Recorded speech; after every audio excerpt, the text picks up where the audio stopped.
Acquisition, and Max Christie, that jumper looked good. He's been working on it. So fundamentally sound. DiVincenzo, that's a nice delivery inside, but Lamb couldn't finish that. Still Warrior ball. But again, we're talking about DiVincenzo, his playmaking ability. He got eyes behind his head there. So Patrick Baldwin Jr. dislocated his ankle in high school. He played for his dad at University of Milwaukee. And I don't think he ever really was healthy after that injury. This is the healthiest he's probably been. Yeah. Only 11 games in college, yep. And I don't know if he plays every game of the season and he's totally healthy. I don't know that he's available at 28. So that stroke looks really good to me, and he's got some versatility with the handle.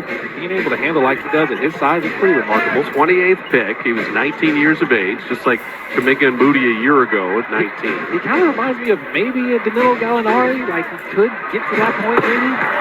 Tell you what, Matt Ryan is putting on an audition tape right now. 4 of 5 on threes, 12 points in the game. There was PBJ's jumper. Patrick also is a really nice kid. We get to chat with him at media day and just getting acclimated to everything in the league. Is when Gabriel able to flip that in. I think the other issue too is what is Baldwin's position? That's true. You know, is he a stretch 4? You know, could he play 3? Could he play real undersized 5? Moody flips it in there. I mean, right now, is Baldwin your 5 or is Lamb your 5? Yeah. Lamb is guarding Bryant. Yeah, I'd say Lamb probably is right now, but yeah. But we saw in Japan they had Patrick as the speed 5 for a little bit. Yeah, you can try him at different positions. He looks more like a stretch 4 to me, but his three-point shooting is going to improve. Like last year, again, the 11 games, the three-point percentage wasn't great. But when he was on, like, he was super confident. He had a couple of the Steph Curry turnaround threes before they went in. It takes a certain kind of person to be able to do that. Spencer, nice steal there. Step up and defeat it. DiVincenzo, that dribble penetration. Keep the ball moving. We haven't seen Baldwin put it on the deck as much. Ooh, I'd love to see him go that jump after that move. I'd like to see him do that. Going out before it goes in because I've seen that jumper before, basically.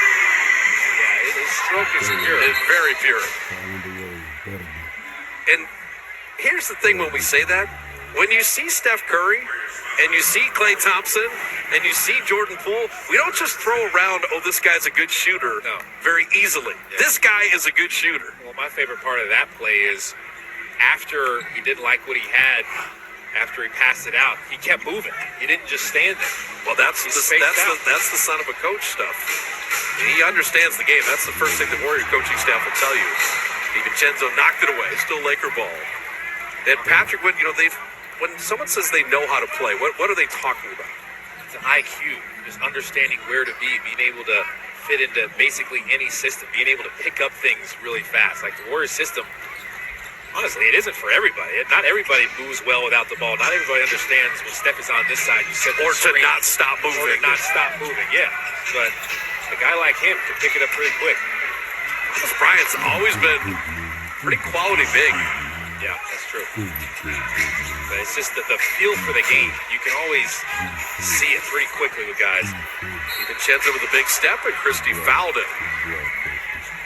DiVincenzo's got the speed and quickness to get by it, get into the paint. Well, so we talk about Patrick Baldwin's ankle injury. I think DiVincenzo had a very significant injury. Yeah. And he told us it took a while to get healthy, and this is the best that he has felt. He played well after the trade to Sacramento, but then Sacramento signed Malik Monk, and that was the Warriors' benefit because it allowed DiVincenzo to be available. And it's tougher for guys like DiVincenzo coming back from that type of a lower extremity injury because he does rely on his quickness and his first step and his speed, really on both ends of the floor. He has to be able to get into the paint and cause problems for the defense and set other people up.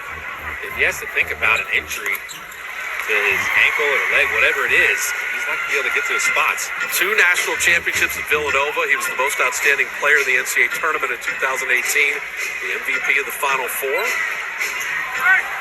Bryant scoring a couple times inside. Again, Kendrick Nunn just dropping dimes. Kendrick Nunn, he was really good at Miami. People forgot about him with him being injured last year as Lamb misses that.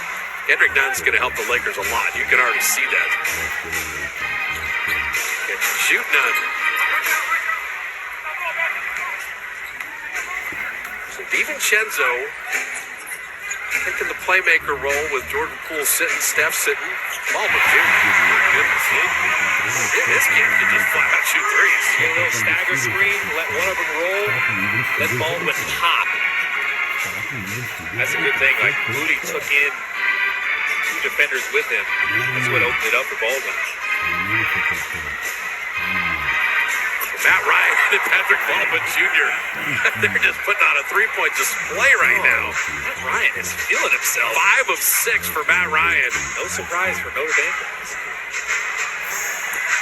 That's right. I'm just going to let that insult fly right over my head and go the other way. Hey, you got the hammer swinging, okay? Kendrick Nunn with PBJ switched out on him. Shot clock at 7. That was beautiful. That's just a tough matchup for Baldwin. And Kendrick Nunn is going to recognize that. Kendrick Nunn has 21 points and 7 assists. That was 8 of 13 shooting. That was a lethal combination of moves. DiVincenzo getting enough contact there. How many times have we seen that? The screener's defender is nowhere to be found, so the ball handler knows it. Just has to figure out how to get by his defender. After his defender gets screened, just stop before the defender thinks you're going to, let him run into you. So my question now is, because guys are so lethal shooting threes, you can't go under screens as much anymore, right? So you got to lock a trail and things like that. So now the new move is, oh, here he comes. I'm going to stop and let him bump into me and the whole bit. That's why we're seeing that, because guys realize, okay, I'm not going to get much help from my big that's guarding the screen. So if I'm fighting over the top, I got to try to bother him from behind, right? And when you do that, you're liable to foul a little more. So Scottie Pippen Jr. is checking in. He's got the big name, Vanderbilt. They said he was like a coach on the floor. They said if he was like 2-3 inches taller, he may have been like mid-first round, but he's undrafted. Now, he missed Bronny James at Sierra Canyon High School. He did play in high school with Marvin Bagley. Yeah, he's a senior. Bronny James was in 8th grade. Sierra Canyon. But they compared him to Fred VanVleet, the way he's so under control, getting others involved like he just did when Gabriel couldn't make it. Rebound for Bryant inside, and then Gabriel able to hammer that down. He's doing pull-ups on the rim. Guys everywhere. So Kuminga get run with Patrick Baldwin Jr., DiVincenzo, Anthony Lamb, and Moody. And Jonathan Kuminga on the deep, too. He looked comfortable doing that. Against Bryant, he could have gone to the basket if he wanted to, but he trusts his jumper. So 6:38 left with the Lakers leading